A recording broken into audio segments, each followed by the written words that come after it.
ఢిల్లీ క్యాపిటల్స్కి అన్అఫీషియల్గా ఇదే last chance. అవును, అన్అఫీషియల్గా చెప్తున్నాను, అఫీషియల్గా కాదు. ఒక 1 వీక్ క్రితం వరకు ఢిల్లీ క్యాపిటల్స్ పాయింట్స్ టేబుల్లో చాలా కంఫర్టబుల్ పొజిషన్లో ఉంది. కానీ ఇప్పుడైతే అంత కంఫర్ట్గా లేదనమాట. ఎందుకంటే వీళ్ళు కిందికి వస్తున్నారు, వీళ్ళ పక్కనున్న టీమ్స్ ఏమో పైకి వెళ్ళిపోతూ ఉన్నాయి. సో ఇప్పటికీ వీళ్ళకి ఛాన్సెస్ ఉన్నాయి, కానీ ఇది అన్అఫీషియల్ లాస్ట్ ఛాన్స్ అంటున్నాను. ఎందుకో మీకు ఎక్స్ప్లెయిన్ చేస్తాను. ఇక ఎస్ఆర్హెచ్కు రివెంజ్ తీర్చుకోవడానికి ఇంతకంటే మంచి అవకాశం రాదేమో. అంటే న్యాయం అన్యాయం గురించి మాట్లాడితే ఇలా మాట్లాడడం తప్పని మీరు అంటారేమో. బట్ గేమ్ పరంగా చూసాము అంటే ఇప్పుడు ఢిల్లీ క్యాపిటల్స్ను ఆపే శక్తి, అంటే కొంచెం స్లో అవ్వండి అని చెప్పే శక్తి అండ్ దెబ్బ కొడితే చాలా టెన్షన్ పడే శక్తి ఇప్పుడు ఎస్ఆర్హెచ్కు ఉందన్నమాట. సో ఆ దెబ్బ కొడుతుందా కొట్టదా అనేది వాళ్ళ చేతుల్లో ఉంటుంది. అది కూడా డిస్కస్ చేద్దాం. So SRH versus Delhi Capitals match ఈ 2025 ఐపీఎల్లో మ్యాచ్ నెంబర్ 55 May 5 జరగబోతోంది. రాజీవ్ గాంధీ ఇంటర్నేషనల్ క్రికెట్ స్టేడియంలో ఇండియన్ టైమింగ్స్ ప్రకారం 7:30కి ఈ మ్యాచ్ స్టార్ట్ అవుతుంది. Rajiv Gandhi international cricket stadium pitch report విషయానికి వచ్చాము అంటే ఇక్కడ డిఫరెంట్ కైండ్ ఆఫ్ పిచ్చెస్ ఉన్నాయి. ఏ పిచ్ యూస్ చేస్తారో మనకు ముందే తెలియదు. బట్ ఓవరాల్గా ఎక్కువ పిచ్చెస్ చూసాము అంటే బ్యాటింగ్ పిచ్చెసే ఉన్నాయన్నమాట. చాలా మంచి ఫ్లాట్ బ్యాటింగ్ ట్రాక్ అన్నది ఈ గ్రౌండ్లో ఒకటి ఉంది. ఒకటి కాదు, ఒక రెండేమో ఉన్నాయి. సో ఆ ట్రాక్ యూస్ చేస్తే మాత్రం పార్ స్కోర్ అబౌట్ 200 పెట్టుకోవాలి. టార్గెట్ 180 190 కూడా పెట్టుకోకూడదు. 200 పైనే టార్గెట్ ఉండాలి. 220 230 అలా పెట్టుకుంటే ఆ మ్యాచ్లో ఫస్ట్ బ్యాటింగ్ చేసిన టీం గెలవడానికి ఎక్కువ ఛాన్సెస్ ఉంటాయి. ఇక బౌలింగ్ విషయానికి వచ్చాము అంటే ఇనీషియల్గా ఫాస్ట్ బౌలర్స్కి హెల్ప్ ఉంటుంది, ఒక 5 overs. ఇక తర్వాత స్పిన్నర్స్ గేమ్లోకి వస్తారు, వాళ్ళకు హెల్ప్ అవుతుంది. సో కాంపిటేటివ్ వికెట్ బౌలింగ్ పరంగా చూసామంటే ఇద్దరికి కూడా సపోర్ట్ చేస్తుంది. ఇక డ్యూ ఉంటుందా అంటే ఖచ్చితంగా డ్యూ ఉంటుంది. అండ్ టాస్ గెలిచిన టీం చేజింగ్ తీసుకోవడం చాలా బెటర్ అనమాట. చూద్దాం మరి ఏ డెసిషన్ ఎవరు తీసుకుంటారో. ఎస్ఆర్హెచ్ మాత్రం టాస్ గెలిస్తే ఫస్ట్ బ్యాటింగ్ తీసుకోవడం చాలా బెటరు. లాస్ట్ టైం కూడా వాళ్ళు తప్పు చేశారనిపిస్తుంది. బట్ చూద్దాం, ప్రయోగాలు చేయకుండా వాళ్ళకు అచ్చొచ్చిన డెసిషన్ తీసుకుని వెళ్ళడం బెటర్ అని నాకు అనిపిస్తుంది. ఇక SRH versus Delhi Capitals head to head చూసామంటే టోటల్గా 25 మ్యాచెస్ జరిగితే అందులో ఎస్ఆర్హెచ్ 13 మ్యాచెస్లో, ఢిల్లీ క్యాపిటల్స్ 12 మ్యాచెస్లో గెలిచింది. ఈ 2025 ఐపీఎల్లో కూడా ఒక మ్యాచ్ జరిగింది. ఆ మ్యాచ్లో కూడా ఢిల్లీ క్యాపిటల్స్ గెలిచింది. ఇక రాజీవ్ గాంధీ ఇంటర్నేషనల్ క్రికెట్ స్టేడియంలో టోటల్గా ఈ రెండు టీమ్స్ మధ్య 6 మ్యాచెస్ జరిగితే అందులో 3 times SRH, Delhi capitals 3 times గెలిచాయి. సో ఎస్ఆర్హెచ్ ప్లేయింగ్ 11 గురించి మాట్లాడే ముందు అసలు ఏంటి ఢిల్లీకి ఆ లాస్ట్ అన్అఫీషియల్ ఛాన్స్ అని చెప్తాను. సో ఢిల్లీకి ప్రెసెంట్ 12 points ఉన్నాయి. ప్లే ఆఫ్స్కి వెళ్ళాలి అంటే 16 points. అండ్ నెక్స్ట్ వీళ్ళకు మ్యాచ్ ఎస్ఆర్హెచ్తో, అంటే ఇప్పుడు జరగబోయే మ్యాచ్. ఆ తర్వాత చూసాము అంటే పంజాబ్తో ఒక మ్యాచ్, ముంబైతో ఒక మ్యాచ్, సో నెక్స్ట్ గుజరాత్తో ఒక మ్యాచ్ ఉంది. సో ఇప్పుడు ప్రెసెంట్ ఉన్న సిచ్యువేషన్స్లో ఎవరైనా చెప్తారు ఏది వీక్ టీము ఈ 4 టీమ్స్లో ఎస్ఆర్హెచ్. సో వాళ్ళతో మ్యాచెస్ గెలుస్తామా లేదన్నది డౌట్. కానీ వీళ్ళపైన గట్టిగా ట్రై చేస్తే గెలిచే ఛాన్సెస్ అన్నవి ఎక్కువగా ఉంటాయి వాళ్ళతో కంపేర్ చేసినప్పుడు. క్రికెట్లో ఏం జరుగుతుందో చెప్పలేము, కానీ ఛాన్సెస్ అన్నవి టీం అయితే వీక్గా కనిపిస్తోంది. సో ఈ ఛాన్స్ మిస్ అయ్యారు అంటే తర్వాత 3 మ్యాచ్లో 2 గెలవాల్సి వస్తుంది. అండ్ అది మాత్రమే కాకుండా 16 pointsకే వాళ్ళు టార్గెట్ పెట్టుకోవాల్సి వస్తుంది అనమాట. సో కింద టీమ్స్ చాలా కాంపిటీషన్ ఇస్తున్నాయి అండ్ పాయింట్స్ టేబుల్ కూడా చాలా టైట్గా తయారవుతుంది అనమాట. అంటే ఊపిరాడిన విధంగా తయారవుతుంది. 16 అలా వచ్చాయి అనుకోండి, అప్పుడు రన్ రేట్ ఇవన్నీ చూడాల్సి వస్తుంది. అంటే ఇబ్బందులు పడే అవకాశం ఉంది. సో ఎస్ఆర్హెచ్ వీక్ టీమ్గా కొంచెం చూసుకున్నప్పుడు వీళ్ళపైన గెలిచారు అనుకోండి, కొంచెం ఊపు అనేది వస్తుంది వీళ్ళకు. సో అందుకే చెప్తున్నాను అన్అఫీషియల్ లాస్ట్ ఛాన్స్. ఈ మ్యాచ్ ఓడిపోతే తర్వాత మ్యాచ్లు ఏం జరుగుతాయో చెప్పలేము. ఈ మ్యాచ్లో గెలిచే ఛాన్సెస్ ఎక్కువ ఉన్నాయని చెప్తున్నాను.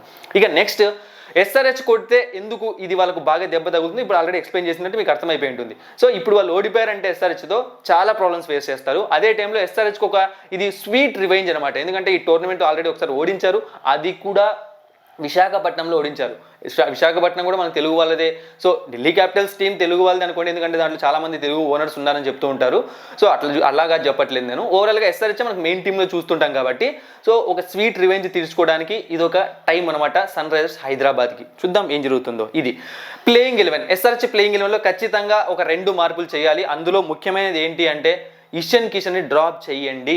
అందరూ ఒక విషయం మర్చిపోయారు. టోర్నమెంట్ స్టార్ట్ అయ్యే ముందు ప్రతి ఒక్కరు మాట్లాడింది ఇషాన్ కిషన్ వన్ డౌన్కి సెట్ అవుతాడా అని చెప్పి. సెంచరీ కొట్టాక ప్రతి ఒక్కరు ఆ విషయాన్ని మర్చిపోయారు.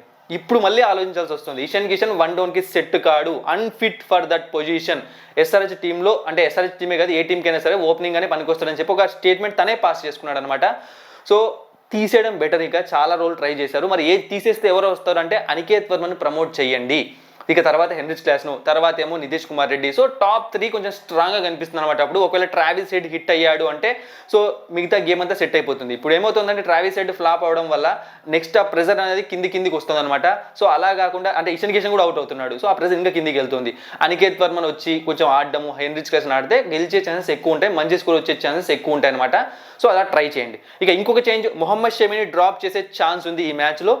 అయితే మొహమ్మద్ షమీని డ్రాప్ చేయాలంటే కొన్ని ఎక్కువ చేంజెస్ చేయాల్సి వస్తుంది. అదేంటి అంటే సో మొహమ్మద్ షమీని డ్రాప్ చేస్తే ఇంకొక ఫాస్ట్ ఇండియన్ బౌలర్ అయితే కనిపించట్లేదు కాబట్టి ఓవర్సీస్ బౌలర్స్తో వెళ్లాల్సి వస్తుంది. అప్పుడు ఏం చేయాలి, కమిందు మెండిస్ని బయట తీయాల్సి వస్తుంది. సో ఇలాంటి కొన్ని చేయాల్సి వస్తుంది అనమాట. అంటే మొహమ్మద్ షమీని తీయాల్సి వస్తే కనీసం ఒక 2-3 చేంజెస్ చేయాల్సి వస్తుంది బౌలింగ్ డిపార్ట్మెంట్లో, ఆల్రౌండింగ్ డిపార్ట్మెంట్లో.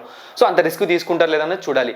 ఇదనమాట, ఇలాంటి చేంజెస్ చేసుకొని వస్తే ఎస్ఆర్హెచ్ గెలవడానికి ఎక్కువ ఛాన్సెస్ ఉంటాయి అనిపిస్తోంది. ఇక అభినవ్ మనోహర్ ఇంపాక్ట్ ప్లేయర్గా వచ్చే ఛాన్స్ ఉంటుంది ఒకవేళ ఈ చేంజెస్ మనం అనుకునే చేంజెస్ అన్ని జరిగితే. సో ఎస్ఆర్హెచ్ ప్లేయింగ్ ఎలెవన్ చూసామంటే Abhishek Sharma, Travis Head, Aniketh Varma, Heinrich Klaasen, Nitish Kumar Reddy, Kamindu Mendis, Pat Cummins, Harshal Patel, Jaydev Unadkat, Zeeshan Ansari, Mohammed Shami, impact ప్లేయర్గా అభినవ్ మనోహర్. సో ఇది సో ఎస్ఆర్హెచ్ వాళ్ళు ఇచ్చిన హై ఎలాంటిది అంటే లాస్ట్ సీజన్ నుంచి ఈ సీజన్ ఫస్ట్ మ్యాచ్ వరకు 300 స్కోర్ పాసిబుల్ అన్న హై ఇచ్చారు. ఇప్పుడేమో 300 కాదు, కనీసం వీళ్ళు 200ని టచ్ చేస్తే చూడాలని చెప్పి ఫ్యాన్స్ ఆనందపడుతున్నారు. అది టచ్ చేయడానికి కూడా ఇబ్బంది పడుతున్నారు. ఒకనొక సందర్భంలో 160, 170 కూడా రావట్లేదు. సో ఇప్పుడు వీళ్ళే కష్టపడాలన్నమాట. ట్రావిస్ హెడ్ ఫెయిల్ అవ్వడం టీంని బాగా ఇబ్బంది పెడుతుంది, తన ఆడాల్సిన అవసరం వచ్చింది. ఇక ఢిల్లీ క్యాపిటల్స్ విషయానికి వచ్చాము అంటే సో ఈ టీంలో కొంతమంది ప్లేయర్స్ వల్ల టీం వెనక్కి వెళ్ళిపోతుంది. సో అందులో మొదటి పేరు కేఎల్ రాహుల్ ఫ్యాన్స్ ఫీల్ అవుతారేమో. నేను ఇక్కడ కేఎల్ రాహుల్ ఫామ్ గురించి మాట్లాడట్లేదు అనమాట. కేఎల్ రాహుల్ ఎలాంటి ఫామ్లో ఉన్నాడో మనం ఆల్రెడీ చూసాం ఈ 2025 ఐపీఎల్లో. బట్ ఇంపార్టెంట్ టైంలో తను లాస్ట్ మ్యాచ్లో రన్అట్ అవ్వడము, అవసరం లేని రన్ కోసము, రిస్కీ రన్ కోసము, అండ్ అంతకుముందు మ్యాచ్లో ఒక ఫాల్ట్ షాట్ ఆడడము. సో ఇలాంటివి టీం ఇబ్బంది పెడుతున్నాయని చెప్తున్నాను. ఎందుకు కేఎల్ రాహుల్ చాలా జాగ్రత్తగా ఆడే ప్లేయర్ కదా, ఎందుకు ఇలా అవుట్ అవుతున్నాడు? సో అది టీంని బాగా ఇబ్బంది పెడుతుంది అనమాట. ఎందుకంటే కేఎల్ రాహుల్ ఒక మ్యాచ్ విన్నర్ ఢిల్లీ క్యాపిటల్స్కి, అదొకటి. ఇక నెక్స్ట్ అశుతోష్ శర్మ ఏమైందో తెలియదు కానీ లాస్ట్ సీజన్ ఒక 2-3 ఇన్నింగ్స్లు మంచిగా ఆడాడు. ఈ సీజన్లో కూడా ఫస్ట్ మ్యాచ్ వాళ్ళకు ఒక అంటే అసలు గెలుస్తారని ఎవరు ఎక్స్పెక్ట్ చేయలేదు. ఢిల్లీ 8 మ్యాచ్లు గెలిపించాడు. బట్ ఇప్పుడేమో మళ్ళీ బ్యాక్ టు బ్యాక్ మ్యాచెస్లో ఫెయిల్ అవుతున్నాడు.